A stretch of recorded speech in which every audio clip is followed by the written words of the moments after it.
So managing or reducing water usage becomes fundamental for the environment, for the ecosystem in the future. That's a priority. Yeah.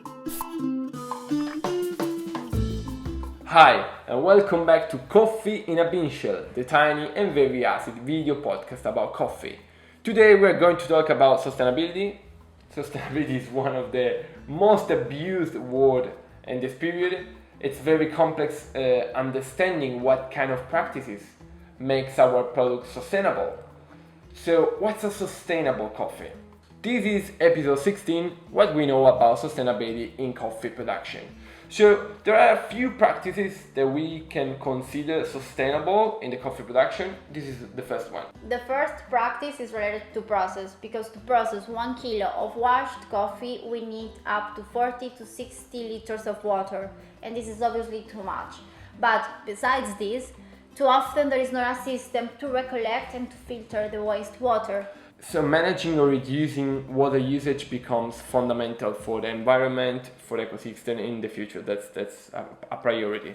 Yeah, and we can do this thanks to technology, like for example using the pulping machines that use less water, like the Eco 1000, but unfortunately these machines cost a lot, especially for producers who most of the time don't cover the cost of production. Besides that, this kind of process and machine don't give complexity to the cup. Producers, they are doing already experiment to find a balance. We tested some cool things, but it's a challenge, and we have a huge question mark on this. Yeah, actually it is a very important question for us as consumers, importers and roasters, and it is, are we willing to perceive less aromas in the cup for a washed coffee process in a more sustainable manner? So the second practice is using an agroecological approach. For example, manual weeding. There is no need for herbicides, chemical herbicides, of course higher cost.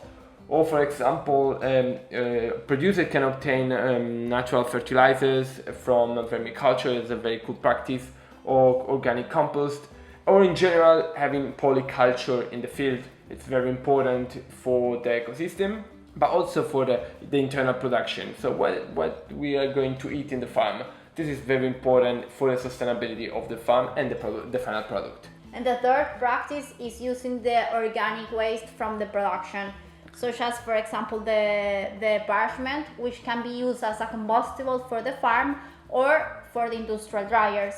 And also the skin of the cherry, which can be sold or used as a compost for the field. What we call cascara. Yeah. A cascara. You can do tea, or what you call cascara tea, or it's a very important and very rich fertilizer for the compost. So thank you so much for listening, and we hope you enjoy this kind of thematics, this kind of contents. Follow us on our social platforms, and remember, the coffee is a fruit and there's a long travel to get to your cup.